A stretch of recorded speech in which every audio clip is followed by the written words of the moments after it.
Hai, balik lo mbak konten menyet-nyet. Nah yang komen, bang jangan pakai bahasa Aceh lah, ditranslate jadi bahasa Indonesia. Balik lo, kembali lagi di channel menyet-nyet. Ini malam ini serius nih. Isu yang ironis di hati gitu, menyayat-nyayat gitu. Seorang ibu digugat gitu. Terus baru-baru ini juga ada memang kalau soal harta warisan ini bisa bikin ribut. Baru-baru ini si Nirina Zubir, artis. Ada tahu kan? Tahu. Tapi itu yang rampasnya asisten pribadi ya. Cuman itu sudah ditangani dan pelakunya sudah ditangkap juga ya. Tapi itu isu lain lah. Dan Puan Maharani, Ketua DPR juga sudah ngomong ini agar menjadi momentum untuk memberantas mafia tanah, gitu. Serius dah. Nah kita melihat di Aceh saja lah. Kasus yang belakang terjadi itu seorang anak menggugat ibu itu. Nah ini karena bapak seorang yang mengerti tentang hukum ya, Gimana tuh Pak melihatnya tuh Pak? Mekanisme hukumnya. Ya. Jadi sebenarnya ini bukan saya mengerti sebenarnya, cuman karena diminta jadi narasumber menyetnya, boleh lah kita nyetnya di sini. Ya kan? Ini Bapak kan selaku pakar hukum di menyetnya. Demi konten lah ya. Enggak, karena kan gini sertifikatnya itu keluar memang atas nama dia, tapi ketika di pengadilan tidak bisa menghadirkan saksi untuk menguatkan sertifikat tersebut. Nah itu mekanisme seperti apa tuh ketika ada gugatan?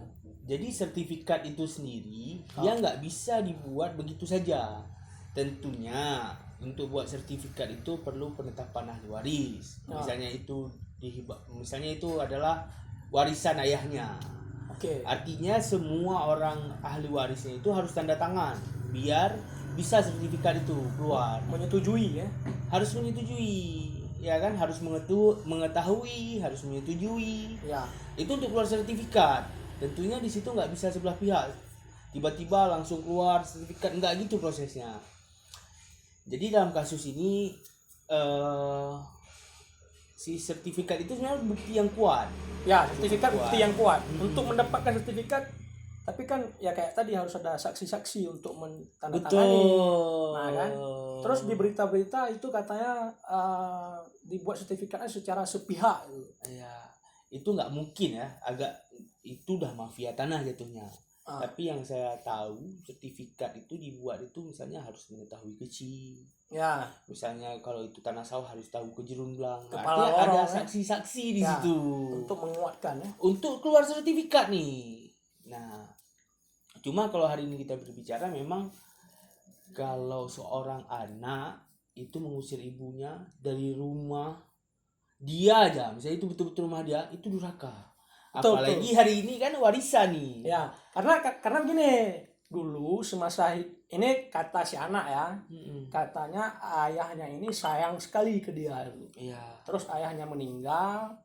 Nah di berita-berita dikatakan kalau dia ini anak yang paling tua. Cuman rupanya dia ini anak kedua. Jadi anak yang paling tua sudah meninggal. Ya secara otomatis hari ini dia yang paling tua. Dia minta sertifikatnya itu ke mama supaya tidak dijual oleh adik-adiknya. Dia pengennya nyimpan lah nih. Terus tiba-tiba tanpa sepengetahuan sudah dibuatkan sertifikat itu atas nama dia. Nah itu di berita-berita seperti itu. Nah berarti kan apa yang diberitakan oleh media-media berita bahwasanya dibuatkan sertifikat itu secara sepihak gitu. Kan mamanya nggak tahu, adik-adiknya nggak tahu. Saksi-saksi juga tidak bisa kembali lagi kalau masalah itu kita kembali lagi sertifikat atas nama misalnya ayahnya untuk berubah dari nama ayahnya ke anaknya itu nggak bisa satu orang anak bawa sertifikat langsung berubah nama, nggak boleh. Itu harus mengetahui ibunya, harus mengetahui adik-adiknya, ahli waris itu harus tahu semua ya. Baru bisa berubah nama sertifikat itu. Jadi kalau dibilang nggak tahu, saya rasa nggak mungkin tuh. Nggak mungkin mereka nggak tahu. Iya, cuman kita bedakan ya proses hukum sama misalnya hukum sama etika itu berbeda. Kalau etikanya, kalau kita punya satu kamar nih misalnya, kita cuma punya satu rumah kecil gitu, cuma ada satu ruangan, ya kan? Ada kita sama mama kita. Ya. Kita yang harus tidur di luar, mama kita tidur di dalam. Ya. Nah, kan Ya, gitu kalau secara etika. Masa orang tua kita usir. kita usir, suruh Sudah. tidur di luar aja nggak boleh nih. Sudah kita tidur di kandungannya 9 bulan gitu kan. Kayak mana ibu kita itu harus itu secara etikanya begitu pak. Ya. Nggak juga kita, apalagi ini udah ada rumah, ibunya udah tinggal di situ, kan kita usir itu durhaka menurut saya. Ya, bahkan Haji Umar pun anggota DPD sudah komen tuh, anak durhaka katanya kan. Cuman oke lah, masalah durhaka ini kan bukan masalah hukum. Kalau masalah durhaka kan masalah kemanusiaan gitu ya. Ini masalah hukum yang dimana hukum harus ditegakkan profesional nih, nggak ada urusan sama durhaka. Kalau hukum udah berjalan, semua kena selama Betul. itu benar, ya kan? Kalau masalah hukum gini, kalau masalah hukum tuh setiap orang atau badan hukum itu yang merasa dirugikan atas suatu perbuatan itu bisa mengajukan gugatan perdata ke pengadilan negeri setempat. Itu setiap orang bisa melakukan itu. Ya, yang merasa dirugikan. Merasa dirugikan kalau kita warga negara Indonesia, kita manusia berakal sehat, kan kalau merasa dirugikan kita bisa mengajukan perkara gugatan Ya. ke perdata ke pengadilan negeri. Nah, hakim juga setiap menerima perkara itu dia wajib menerima perkara itu. Dia nggak boleh tolak. Oh, aku nggak mau urusin perkara itu, nggak boleh. Nggak boleh ya. Ya, itu asas. Ya. Setiap hakim dilarang menolak perkara. Ya. Kalau bahasa kerennya asas ius curis novia. Nah, itu bapak yang lebih ngerti lah. itu kan? asas hakim nggak boleh menolak perkara. Jadi kalau ini bergulir, ya memang perintah asas hukum kita itu perkara itu harus tetap dilanjutkan. Kalau secara hukum, kalau dia merasa dirugikan bisa diajukan perkara gugatan ke situ. Nah, nanti di situ kan hakim ada pertimbangan-pertimbangan. Di situ kan dihadirkan ada saksi-saksi, ada bukti-bukti. Nanti perkaranya itu dihadiri oleh penggugat, yang digugat hadir di situ. Di situ hakim akan menilai, ini perkara ini layak nggak untuk dikabulkan. Ya, ya. Nah, itu kita nggak bisa masuk, nggak etis kalau kita masuk ke dalam materi lebih jauh ya. Nah, di situ nanti kan juga hakim punya pertimbangan-pertimbangan. Tapi memang jalur terbaik itu kan di dalam perkara tersebut itu ada namanya mediasi. Ya. Kita bisa di situ nanti ada hakim ditunjuk oleh pengadilan negeri atau kita bisa memilih sendiri, yang penting punya sertifikat hakim. Jadi mediator nanti, ditengahilah, dimediasi lah di situ. Duduk. Dan itu sebenarnya jalan keluar terbaik karena kita ini kan musyawarah mufakat. Ya, Kita itu kan duk pakat. ya, Nah, itu budaya kita ya. Itu budaya kita. Itu sebenarnya yang harus dititik beratkan. Ya. Cuman kalau memang ini akan terus bergulir, kita lihatlah keputusan hakim itu seperti apa nanti. Ya, ini sudah masuk ke ini juga ya. Ini hampir ini udah tahap ini kalau saya baca di situs pengadilan, ini udah kesimpulan para penggugat dan tergugat. Nanti mungkin dalam waktu dekat akan ada putusannya, dan putusan itu juga nanti bisa banding lagi dan bisa kasasi lagi. Oke. Nah, masih panjang. Ada apa menarik di kasus ini, bila pun memang sertifikat itu dibuat secara sepihak, katakanlah seperti yang media beritakan sepihak dia buatnya, berarti kan ada oknum juga. Ya kan, sama seperti kasus yang si Nirina Zubir itu ada PPATK tuh yang sudah jadi tersangka juga kan. Nah, berarti kalau ini pun dibuat secara sepihak, ada kemungkinan ada orang dalam yang mengingat dia pejabat, ya kan. Dia bahkan yang paling tinggi dalam keluarga ya, sekolah ya. S3 ya. Kalau putusan hakim nanti memutuskan untuk menerima, ini harus diusut nih. Ya. Kalau nggak jadi tanda tanya di masyarakat. Kalau tidak ada yang mengetahui. Kalau orang tuanya nggak tahu, adik-adiknya nggak tahu, sertifikat keluar, sertifikat tiba-tiba keluar atas nama dia, berarti ini perlu diusut. Karena nggak bisa sertifikat itu serta merta dia datang sendiri bawa sertifikat langsung berubah, nggak boleh. Nggak boleh. Ya. Berarti larinya ke mafia tanah. Ini bisa jadi itu. Kalau nanti memang ini konsekuensi dari putusan hakim ini. Bisa saja nih sertifikatnya sudah sudah diketahui oleh ibunya, sedangkan ibunya bilang nggak tahu, Ya, ya kan? Ini bisa jadi ya. karena saksi-saksi yang dihadirkan itu mereka tidak bisa menjelaskan soal sertifikat itu. Ya, saksi. Itu yang di media berita seperti itu katanya. Tapi setahu saya nggak ada saksi yang hadir dari pihak. Ya karena mereka juga tidak tahu, tiba-tiba sudah keluar aja sertifikat atas nama dia. Atau bisa jadi gara-gara anak durhaka tadi malah seorang bersaksi. Kan kita kalau di perkara perdata ini kita boleh nolak. Aku nggak mau jadi saksi. Jadi kalau di perkara pidana itu udah tugas negara. Kewajiban seorang warga negara itu kalau dipanggil pengadilan dalam kasus pidana itu wajib datang. Oh gitu. Tapi kalau perdata kita boleh nolak. Oh saya nggak bersedia. Boleh kita tolak dalam perdata. Jadi ini perkara perdata bisa jadi antara dia tidak tahu atau dia tahu tapi tidak mau datang karena dia udah durhaka nih. Iya. Ya kan, walaupun kau beli dari mama kau nggak boleh usir mama. Oh ya. Dari dalam rumah itu. Ya. Nah, ini masalah kemanusiaan yang ini berat namanya. Berat ini, gitu Pak. Karena ridhonya orang tua itu kan katanya ridho Allah juga ya. 9 bulan dia mengandung tiba-tiba diusir. Aduh. S3 Pak. S3 tega mengusir orang tua. Itulah kadang-kadang orang yang sekolah itu belum tentu berilmu katanya kan. Ya kan? Ilmu itu apa? Implementasi ilmu itu tidak ada ya. Belum tentu beradab kali ya Pak. Kayak ilmu padi, semakin banyak ilmu kan dia semakin menunduk gitu kan. Cuman saya tunggu-tunggu ini apa komen nyinyiran dari orang yang biasa menyalah-nyalahkan syariat Islam gitu kan. Kasus ini kembali terjadi di Aceh, di tempat di mana terlaksananya hukum syariat Islam. Masa seorang anak bisa juga orang tua. Saya tunggu itu, tapi tidak ada. Nah, kalau itu ada, sebenarnya bisa kita bilang Ya. untuk mereka-mereka yang hari ini selalu menyalahkan syariat Islam, sebenarnya ini kan agama nih, ya kan? Kita yang cari agama atau agama yang merubah kita kan itu. Kalau misalnya kita mau baik, otomatis kan kita yang mendalami ilmu agama sehingga kita tahu lalu kita terapkan, kan seperti itu kan sebenarnya. Jadi jangan salahkan syariat Islamnya, tapi oknum-oknumnya aja yang disalahkan. Betul. Ketika di Aceh misalkan ada yang berbuat mesum atau apa, itu bukan karena syariat Islamnya, tapi karena dia yang tidak beres. Nah itu untuk yang selama ini selalu menyalahkan syariat Islam di Aceh. Betul. Nah kalau Bapak melihat kasus ini, itu bakal terkabulkan atau tidak? Saya melihatnya ini kalau secara hukum bisa jadi ini terkabul Pak. Secara hukum ya? Iya secara hukum. Karena sertifikatnya ini udah milik anaknya. Ya sudah anaknya. keluar atas nama dia. Iya. Bisa jadi mungkin jual beli. Kita nggak tahu ya prosesnya kan. Dan sertifikat itu adalah bukti yang kuat, bukti otentik yang memang betul-betul kuat. Ya. Prosesnya panjang segala macam. Jadi hakim akan, menurut saya nih ya, bisa jadi hakim mengabulkan sebagian.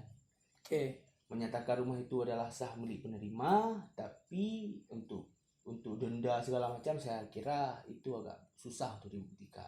Sudah rumah diminta bayar lagi. Bayar sewa. Enggak, hakim misalnya bilang nanti kamu bayar sewa dulu 9 bulan dalam kandungan ibunya. Berapa harganya itu? Berapa harganya tuh? Berapa harganya? Kalau misalkan ibumu minta harga sewa kandungan itu kayak mana tuh coba? Atau dia batalkan tuh, kamu bukan anak saya hapus nama dari kakak. Berhak nggak dia terima ya rumah tuh ya? Kalau dicoret dari kakak. Luar biasa ini ya. Ini kan bukan orang lain, ini kan ibunya. Harusnya memang seorang anak ini ya berbakti sama orang tua. Itu udah kewajiban ya. Seorang perempuan lagi kan? Orang perempuan kan tahu dia yang bakal jadi ibu juga ke depan. Atau udah jadi ibu jangan-jangan. Oh iya, seharusnya atau sudah jadi ibu jangan-jangan. Kan sebagai seorang ibu tuh haruslah memahami. Maksudnya salah pun kita nggak boleh bantah kita. Ibunya tuh kalau di video udah ngomong-ngomong Pak, kamu anak durhaka. Kayak mana tuh? Untung nggak dibilang jadi batu. Minta maaf lah. Jadi kalau mungkin ini sampai ke telinga beliau, minta maaf lah sampai.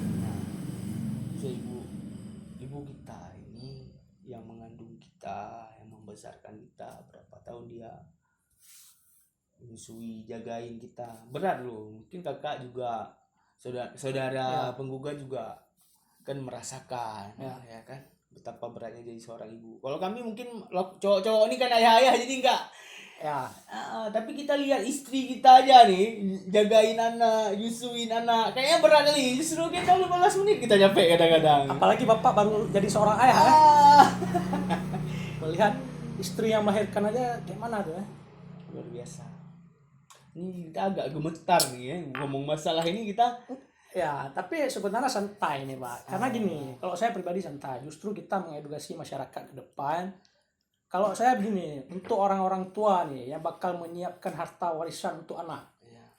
Nah, sebelum terlambat nih, sebelum datang ajal menjemput, itu ada baiknya memang disisihkan dulu waktu untuk duduk sama semua anak, tuh kan dibaginya secara adil lah supaya tidak terjadi keributan. Ini kalau kayak gini kan bisa dibilang lambat ya. Ayahnya sudah meninggal baru dia ngomong rumah itu katanya untuk dia, sedangkan adik-adiknya nggak tahu. Nah mungkin untuk orang tua juga bisa kita sampaikan Pak, baiknya itu ke depan seperti apa. Jadi betul. Jadi memang sebaiknya itu masalah warisan ini diselesaikan dengan segera. Kalau bisa, kalau para pihak, orang tua kita masih hidup, orang tua bisa langsung tunjuk nih, ini tanah untuk kamu, ini untuk kamu, ini untuk kamu. Ataupun kalau memang nggak sempat tunjuk, begitu meninggal, kira-kira udah 40 hari udah selesai, langsung rembuk. Karena ini kan beban orang tua kita juga di sana. Ini kita ditinggalin harta, kok jadi masalah. Harusnya kan ini jadi hidayah, jadi nikmat, ya kan? Justru membuat orang tua yang sudah pergi itu nggak tenang ya. Nggak tenang. Dia melihat kita dari sana. Jadi orang tua, anak, warisan itu disegerakan lah. Ya, terus satu lagi tuh Pak, kayaknya penting disampaikan itu tentang edukasi pentingnya legalitas hukum. Nah, kan kalau udah kayak gini kan ribet nih. Apa tanah tuh segera dibuat legalitasnya. Enggak, masalahnya sekarang gara-gara legalitas inilah sertifikat berubah nama lah jadi masalah. Iya kan? Kalau saya lihat sudut pandangnya di situ. Terlalu cepat berubah sertifikat. Orang tua nggak tahu tinggal di mana, masalah juga. Tapi biar dibantah nanti sama ahli-ahli yang lain ya. Nanti Bang Rifki mungkin atau siapa ya. Oh ya, Rifki Mas Bro kita ya. Ya. Ini kenapa legalitas jadi masalah nih? Gara-gara berubah nama sertifikat, malah hari ini orang tua nggak ada tempat tinggal. Ya, legalitas itu mendatangkan masalah nih. Karena katanya dibuat secara sepihak, tapi bisa keluar itu kan. Itu harus diusut ya. Itu harus digugat. harus digugat. Jadi gitulah, itulah kan dua mata pisau ya. Dua sisi mata pisau. Kalau legalitasnya juga udah berubah sertifikat nih bisa disuruh bayar sewa kan 700 juta sekian. Udah dikasih rumah dikasih 700 juta tambah 200 1 M lah tuh. Kalau telat bayar 10 juta sehari. Kalau telat dibayar, kalau nanti ternyata udah putus sampai pengadilan akhir, sampai Mahkamah Agung. Itu dalam kasus ini tuh. Dalam kasus ini kalau telat di 7 hari 10 juta sehari dendanya. Bunga ya? Bunganya. Kalau dikabulkan. Ini gugatannya gitu. Tapi ya memang kalau kita lihat di sini ada beberapa tokoh juga kayak Nasir Jamil tuh. Dia coba berbicara untuk ini kalau bisa dimediasi secara kekeluargaan lah. Terus tokoh-tokoh adat terlibat ya kan. Berat nih Pak kasus ini. Berat kasusnya. Jadi budaya mufakat dan musyawarah itu kayaknya memang kok dikesampingkan. Ini kan budaya kita. Ya. Ini kalau disorot sama orang luar nih kayak saya bilang tadi itu, wah terjadi lagi nih di negara di daerah syariah Islam ya. Enggak, siapa yang ada masalah? Hari ini kalau di Aceh ada masalah seperti ini, tempat lain juga banyak, Pak. Ya, tempat ada yang lain gara-gara 15 juta. Anak gugat bapaknya. Bapaknya masih hidup digugat. Gara-gara 15 juta. Ada yang ibu kena bacok. Ibu kena bacok. Alhamdulillah lah ya, gitu kacau. Itu seorang ibu kalau tahu anaknya bakal ke depan nanti dia bacok, mungkin pas lahir dibacok luar. Cuman untung aib itu dijaga sama Tuhan. Kalau dikasih nampak tuh film ke depan tuh, nih anak ini bakal bacok kamu nih ke depan mungkin dari bayi dari bacok sama juga. Atau paling mudah biarin aja lah, mati sendiri. Mati sendiri. Tapi enggak, seorang ibu tuh pasti sayang sama anaknya. Cuman anak ini tolonglah. Maksudnya kan ini udah perintah agama. sudah tahu gimana perjuangan seorang ibu, sayangilah ibumu. Ini pelajaran buat saya sendiri utamanya juga. Untuk kita semua nih. Untuk kita semua. Ya kan? Ibu walaupun mulutnya agak judes sedikit, tapi hatinya tuh sayang sama kita. Ya, tidak ada seorang orang tua pun yang tidak sayang sama ibu tuh, tidak ada. Mungkin ada beberapa kasus juga, misalkan ibu meninggalkan anaknya, ya kan, atau masukin ke kota, lalu. Tapi pasti dia ingat tuh, anakku hari ini sudah di mana, itu kan, sudah sebesar apa, pasti ingat. Walaupun kadang-kadang keadaan yang memaksakan, ya kan. Cuma kalau kasus kayak gini, ya harusnya tuh mediasi secara kekeluargaan lah.